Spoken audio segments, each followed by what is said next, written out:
on an all-new Dr. Phil. She gave up custody of her kids. She's abandoned her son and daughter. You judge her. I'm not judging her. Is she choosing her boyfriend You have said that you two attack each other. over her children? I can't love them if I can't love myself. Why won't you fight for them? You're arguing with her feelings. You need to hear what she's saying. Let's do it. Not a good show, everybody. Here we go. This is a safe place to talk about hard things. Stand by. We'll count you down. Today's going to be a changing day in your life. 5, 4. I am not giving up on you.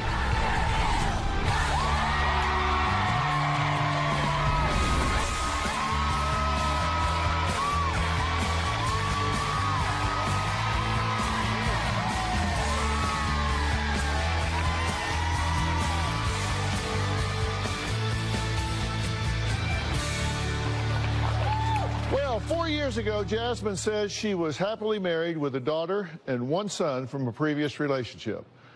But Jasmine's mother, Splendor, claims after the stillbirth of her third child, Jasmine quickly spiraled down emotionally, cheating on her husband before leaving him and giving him full custody of their daughter and giving up custody of her son. Take a look.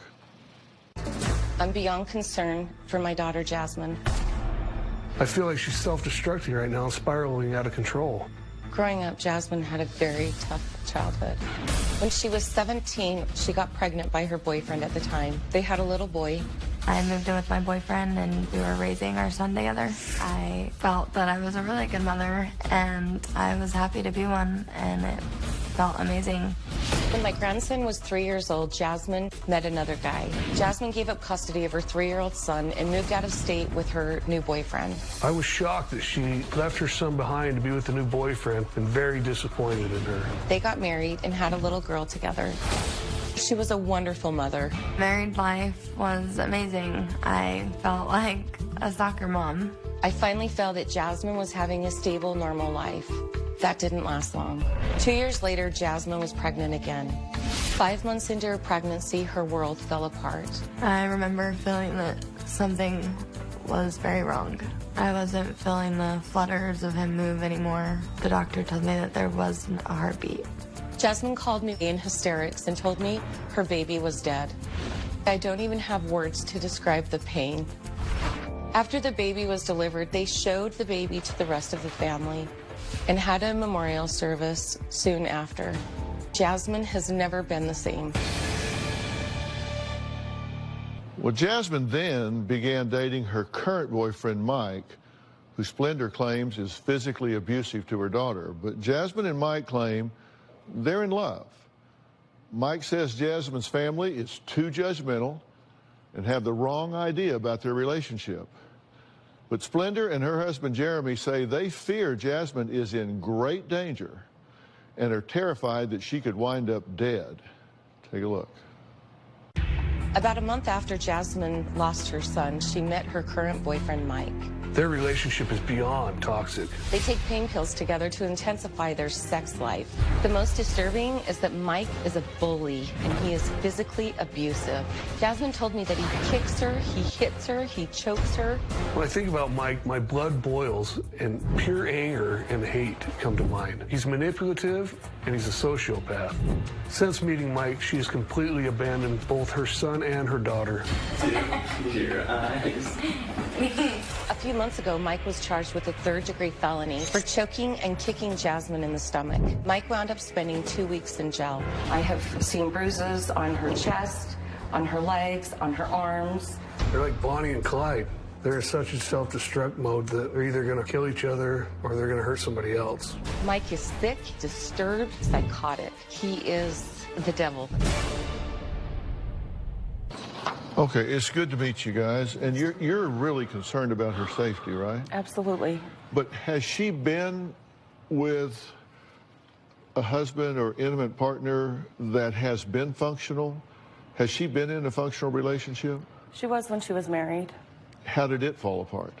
It fell apart after she lost her baby. Okay, and you're saying that up until that time, she was a good mom, she was a good wife, things were working. Things were working. Somewhat. Even when she was married, she was still being promiscuous. And that's how she also met Mike, was while she was married. The two of you say that she's been a thief since she was a child, right? That she prioritizes men over the children. 100%.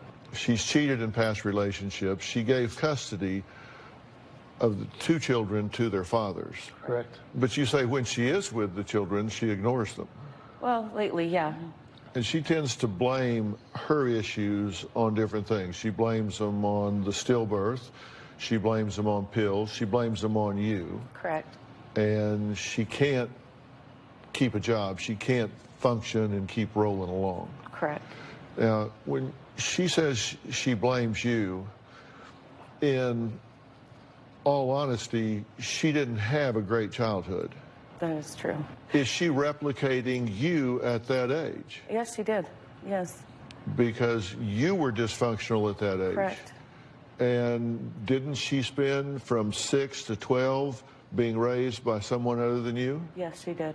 I kind of drew some parallels here between the two.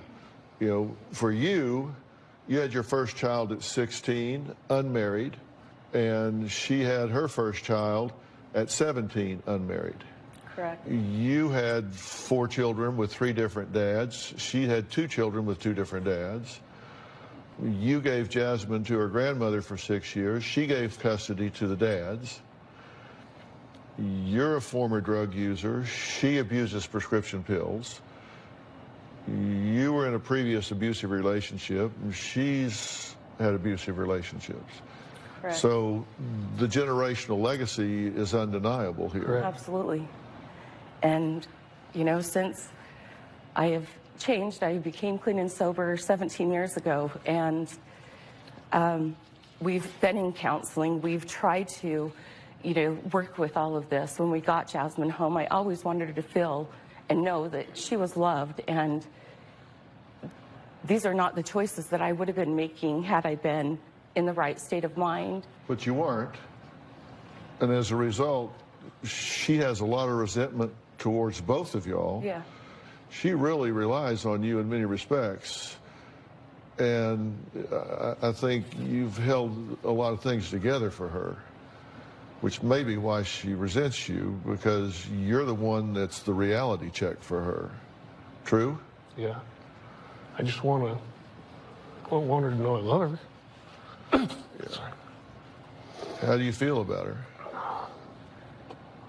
She breaks my heart. She's a good, bright young lady. She's got a bright future ahead of her, and so do her kids. And I know she's got a good mother inside of her, and she's a good person. And she has been through a lot. Why does she trust you?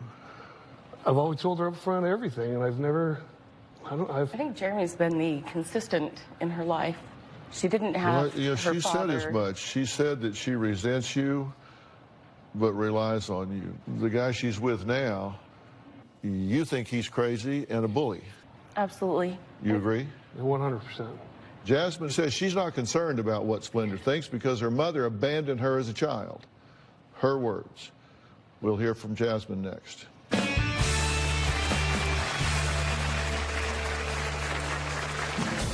Mike and our relationship is amazing. He is the definition of a soulmate. There's been a lot of domestic violence in our relationship, but I am not afraid. I feel that I am a great mother and caring. If my mom feels that I need to step up to the plate and be a better mother, she can kiss my ass. And later, you two have had a confrontation while you were here, right? Did you punch him? Out of self-defense. What were you defending against? He was choking me. When does it stop? I've tried and I've tried to talk to Jasmine to get her to get out of this toxic relationship and to focus on her children. I really feel that she needs to see that what she's doing is wrong and how much danger she really is in. My fear when she meets Dr. Phil, she's going to pretend like there's nothing really wrong and minimize the situation. I just pray that Dr. Phil will be able to see through it and that he will be able to get through to her. She says her relationship with her 7-year-old son is very distant. She sees her 3-year-old daughter every other weekend. But Jasmine also claims her mother, Splendor, and her stepfather, Jeremy, have no reason to judge what they believe are bad parenting skills or her relationship with Mike when her mother abandoned her as a child to be with abusive men herself. Mike and I have been together for 1.5 years. Our relationship is amazing. He is the definition of a soulmate. I love Mike, and I want to stay with him for the long run. On the surface, he looks clean-cut and a poster child for a church, but it's far from that. My first impression of Mike was that he was a con artist. If you ask me, Mike is crazy. Mike and I take prescription painkillers together for fun. When Mike and I take pain medication, things quickly spiral out of control. Once Mike kicked me in the stomach and hit me in the face, I ended up in the emergency room and they thought I had internal bleeding. There's been a lot of domestic violence in our relationship, but I am not afraid because we both know our limits. I have 2 young children. My children mean everything to me. I feel that I am a great mother. I'm caring. My relationship with my son is very distant. I talk to my son 2 times a week for about 5 to 10 minutes. My daughter lives with her dad. My relationship with my daughter is very good. If I had to give Jasmine a letter grade as a mother, it would be an F-. I'm not spending more time with my children because their dads do not approve of Mike and our relationship. Jasmine needs to step up to the plate and be a mother to her 2 small children. I feel like I need my mom to just butt out. If my mom feels that I need to step up to the plate and be a better mother, she can kiss my ass. Okay, it's good to meet you. You too. I love you guys, and I'm sorry that it's gotten this far. This is so hard.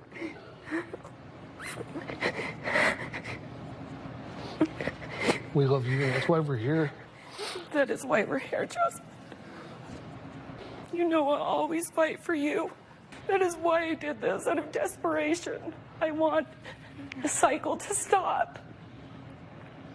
How do you call us and tell us that Mike just kicked you in the stomach and you're going in for internal bleeding, and then call back the next day and tell us how you're in love, and we just don't understand that, and we should be accepting of him.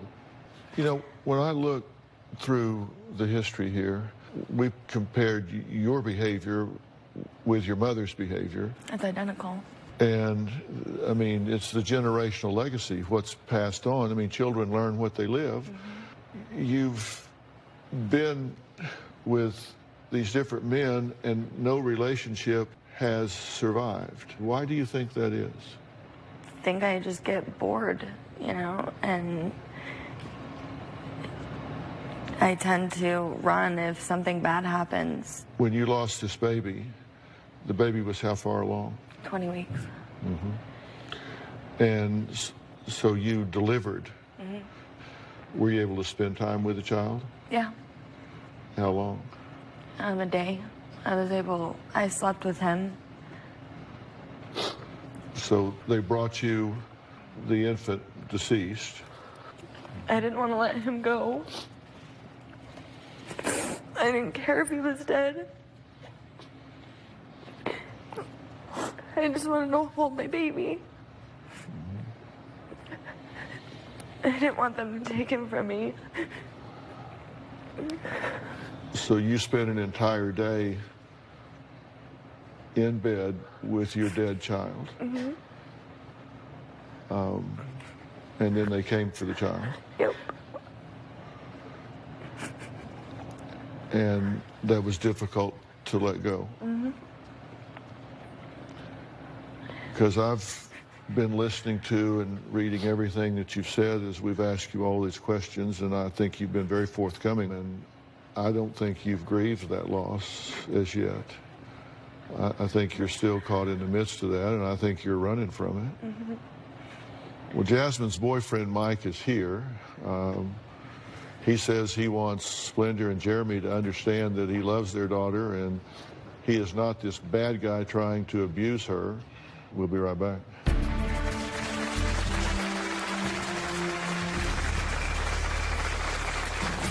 Everybody tries to make me out to be the bad guy, but I'm really not. Her family thinks I'm abusing her In reality, it's usually just some slapping back and forth. Jasmine's family have only heard negative things about me. Jasmine is to blame for some of this.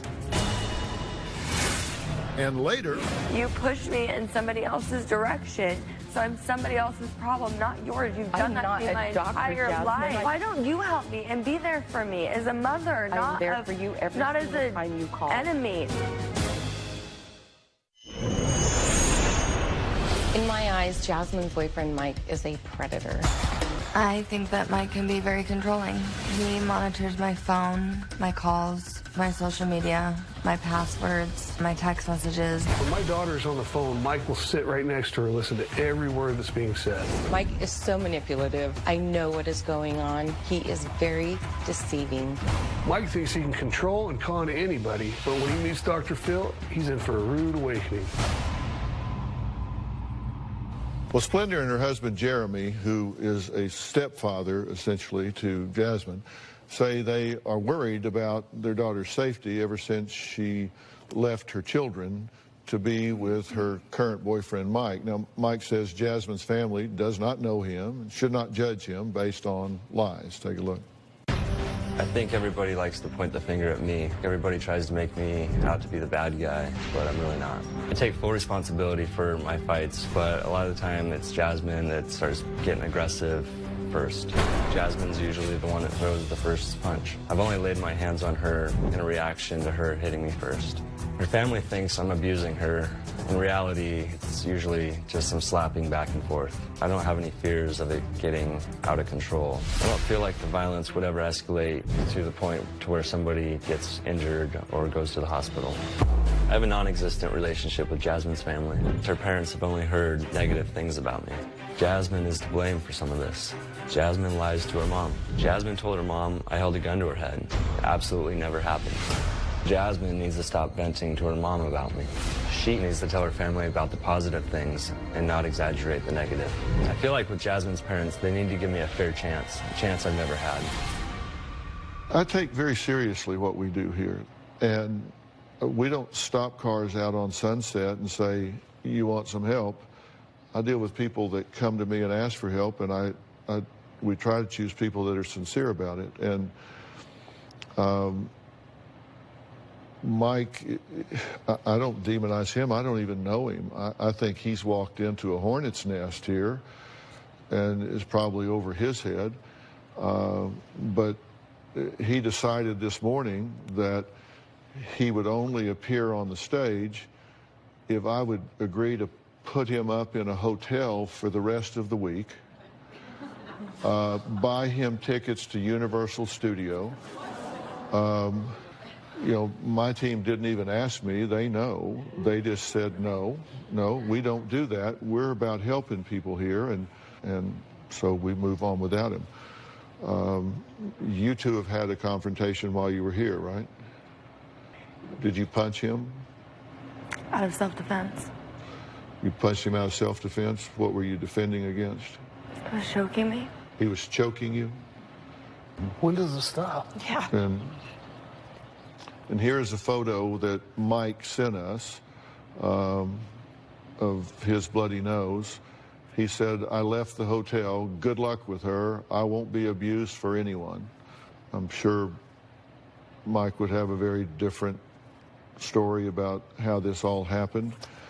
And frankly, I don't care how it happened. It needs to not happen at all. And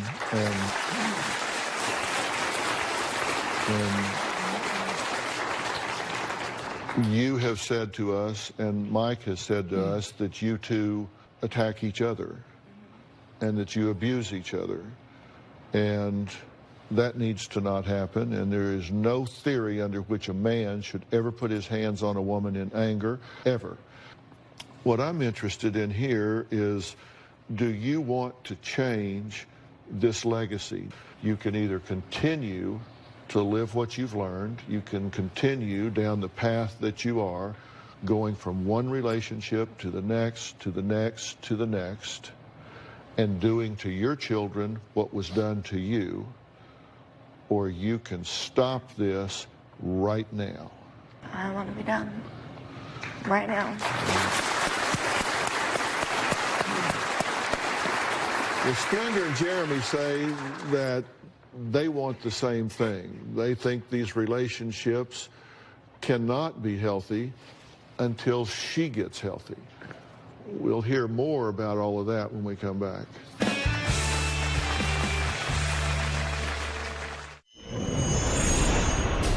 As a teen, Jasmine was always in trouble for stealing. I absolutely do not trust Jasmine. I catch Jasmine in lies all the time. One time she stole my ATM card and stole $800. She denied it until I told her that I was calling the police, and then she finally confessed.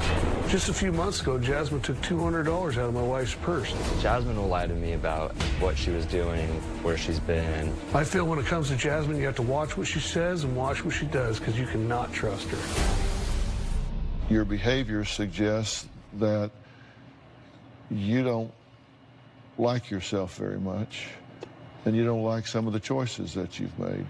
What do you say to yourself about you? I'm a terrible mother. Definitely not beautiful like I used to feel. I'm not a good daughter, not a good friend. I kind of just beat myself up all the time. We talk at 125 words a minute, but we think at about 1,300 to 1,500 words a minute. So that means you'll say, I'm a terrible mother. I have failed my children. You can say that to yourself thousands of times a day. And you've been saying this for a long time. When your mother keeps 2 children and sends you away, you start saying things to yourself. And while you were away, isn't it true that you were molested as a child? And when you went to report that, they didn't believe you. Sure. Because if they believe you, that becomes inconvenient. That disrupts the flow. And therefore, you just need to shut up. Yeah. How did that make you feel? It was very hard. And then later in life, you were raped. That person was prosecuted, correct? And then you've been abused in relationships. And then you've abused yourself. If you have a damaged personal truth, you think, well, I can put on a mask and be okay. But the fact of the matter is, you start to generate the results in life that you believe you deserve. And isn't that exactly what you're doing? Yeah. Isn't that exactly what you did? Absolutely. We talked to both of Jasmine's exes. We're going to find out whether, in fact, she is living a broken personal truth. Is she behaving consistent with failing to believe that she's a quality person? We'll be right back.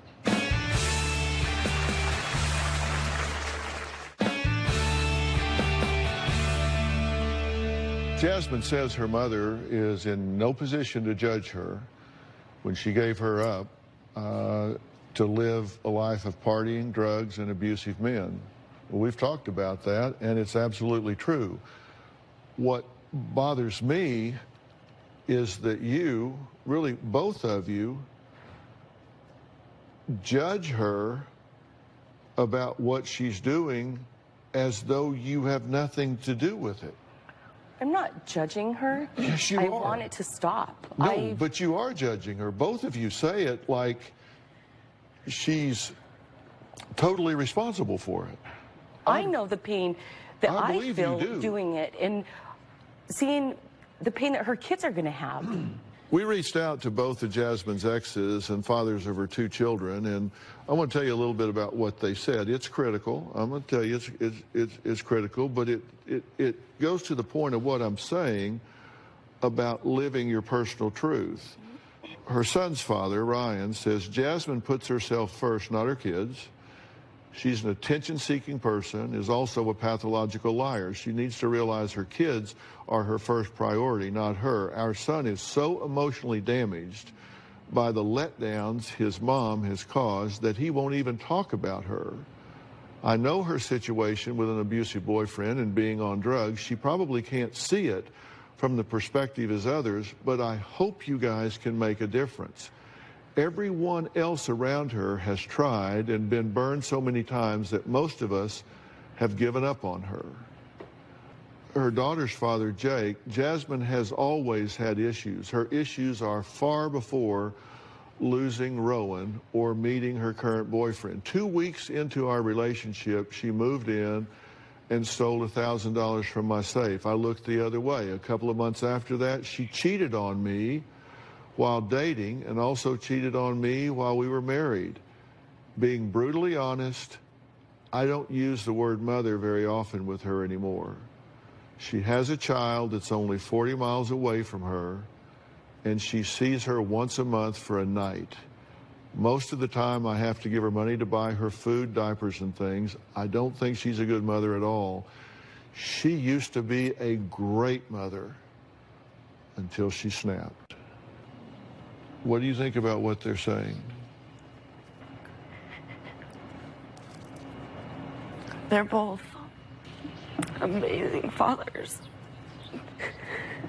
Both of them have had to step in and be both the father and mother to them. Jasmine, they sit in here. The kids want their mom. That's why it makes me so sad. You felt that.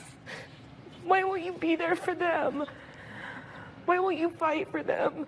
I can't take care of kids when I can't take care of myself. I know, Mom. That's why I And I can't love them if I can't love myself. That's You why we're need to here. realize that. I do. No, you don't. I absolutely No, do, you don't. Jasmine. No, That's why you we're sit here. and tell me time and time again that I need to be there for my kids and I need to go visit my kids. Let me take care of myself and love myself again before I can take care of my kids or love my kids. To the hospital. No. That is, I have done all that to try to help and fix you. You pushed me in somebody else's direction, so I'm somebody else's problem, not yours. Why don't you help me and be there for me as a mother, not there for you every not as single a time you call. enemy? You sent me to my dad's, you sent me to my grandma's, you sent me elsewhere. You're wrong. You When I asked her. You overdosed wanted to on go to my drugs, dad. you No, sent listen, me you to need a to different listen. place. You sent me to a different place so that I would be their problem. That's what you do, and you laugh. Why do you laugh? I brought you This back isn't home. funny. Wait a minute. It's not funny. This is I so brought not you back Listen, funny. you Why two would need to you stop laugh? talking for a minute. You need to stop talking. Perception is reality. And you're arguing with her feelings? Are you kidding me? You need to hear what she's saying.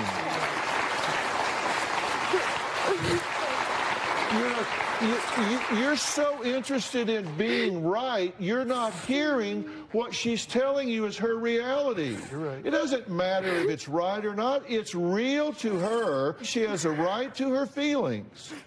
You're correct. I'm going to tell you what I think when we come back, and you better believe I'm going to put some verbs in my sentences.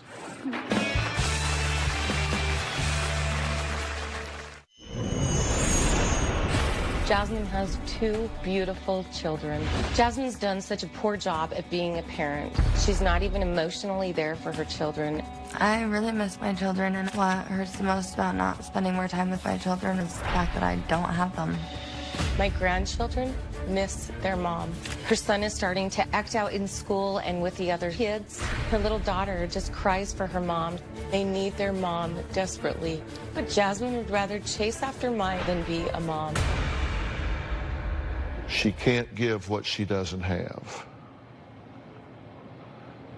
So she has to take care of herself first. There are 2 things in particular that have happened to you that I feel like have not been dealt with, and that I think you have open wounds. One is this molestation and rape. I don't think that's ever been dealt with. You deserve to close that open wound because it's affected your self-esteem, it's affected your self-image, and it's affected your internal dialogue. And I have to tell you, I don't think you have finished grieving for Rowan. Yeah. There's a place that I believe in very much called Onsite. And Onsite is a worldwide leader in very intensive workshops. And they're on 100 acres in the rolling hills in the countryside of Tennessee. And I've been there, and it is picturesque, it is serene, it is beautiful. And I think you deserve to go there. Then, when you have done that, I want to set you up with some professional help that I pick. And a life coach. Will you do that? Yes. Okay. All right. Coming up, he's a Grammy award-winning blues legend who is speaking out about a family secret that changed his life. His story next.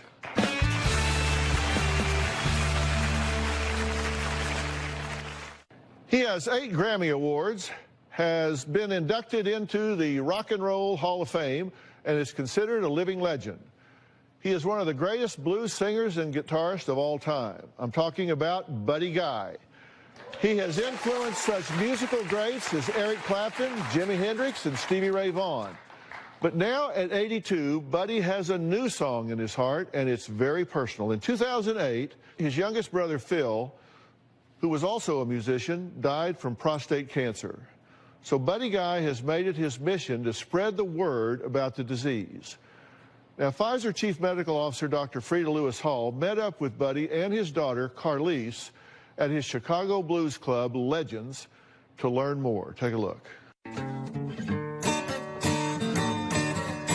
Well, I have to tell you, I am so honored to be in a place of legend with a legendary man. Well, thank you for coming here. Welcome, Carlise. Thank you so much for joining us. I want to get started talking about you. I didn't never think I would be good enough to be a professional musician, and I learned a lot from Muddy Waters, Howlin' Wolf, the greatest blues players that I ever met. Now, you mentioned your brother Phil. Tell me about his music and how you all started to work together. First of all, he was left-handed, and he taught himself how to play, but he played it right-handed like me. Let's talk a little bit about his journey with prostate cancer. We would not tell if we were ill and bad enough for somebody to know, so we could see something early enough. My Uncle Phil didn't reveal to us what his issues were from a health standpoint. And I walked in the hospital, and he looked at me and said, "I don't want to worry you." Yeah.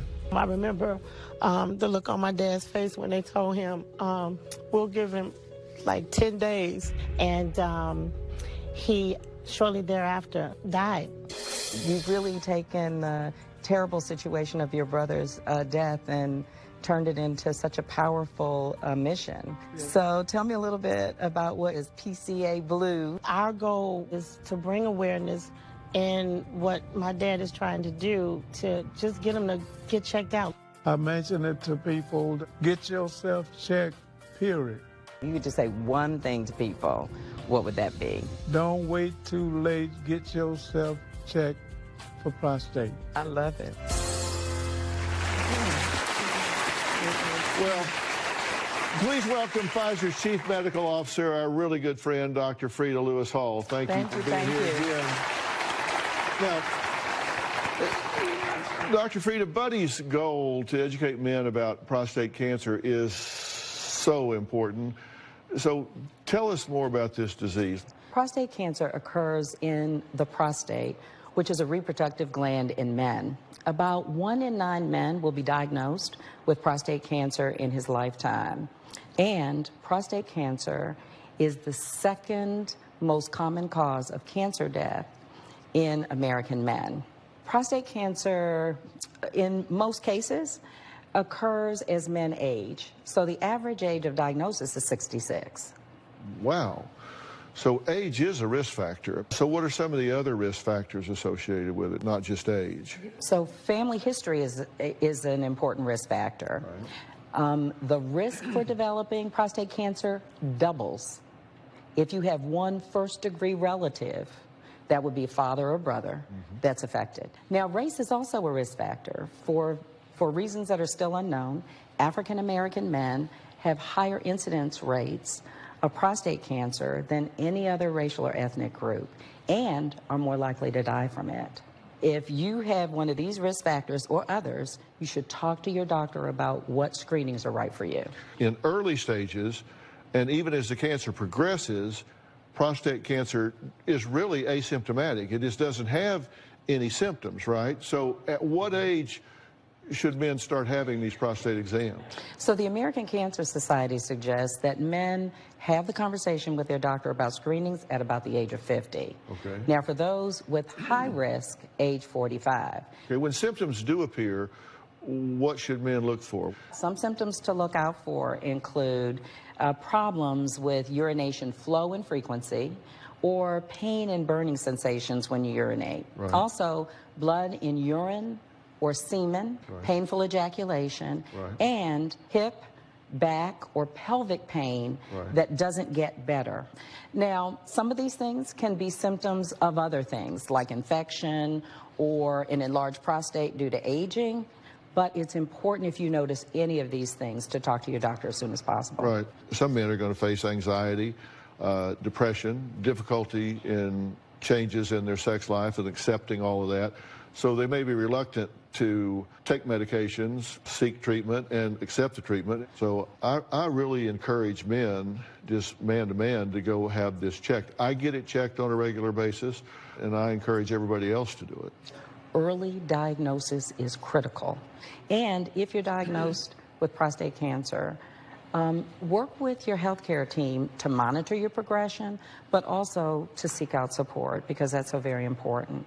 And of course, you can go to gethealthystayhealthy.com for more information on prostate cancer. Yeah. And we've also put some exclusive excerpts there from my interviews with Buddy Guy, which were really special.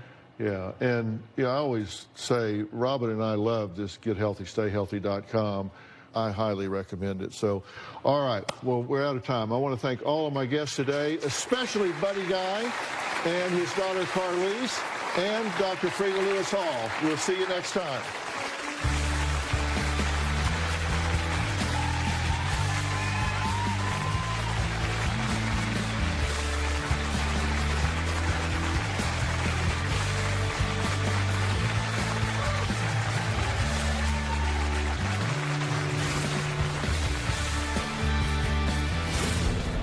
Dr. Phil offered me to go to a place called The On-Site. My feelings with my boyfriend Mike right now are very up in the air. Part of me thinks that he's never going to change, and I just have to move on. You're not on opiates? When was the last time you took? Last night I took one. Let's bring Mom and Dad in here. I'm concerned that, one, she's not safe. Would you all be willing to have her stay with you until it's time for her to go to On-Site? I just want to say goodbye and talk to him alone. I'm going to fly home with my mom. I think that's perfect. I really do. I think we need a break. I hope that makes you feel better. She agreed to come home with us, and that she talked to Mike, and she said she's going home with him. Do you still accept the help that Dr. Phil wants? You mind me asking what changed your mind? Her coming in the freaking room accusing me of being on drugs, and I'm not on any drugs. You just have to be there for me and help me. I always have. I would say, Jasmine, I love you, and I hope you would accept this help. My feeling is that she is going to end up either dead or in prison.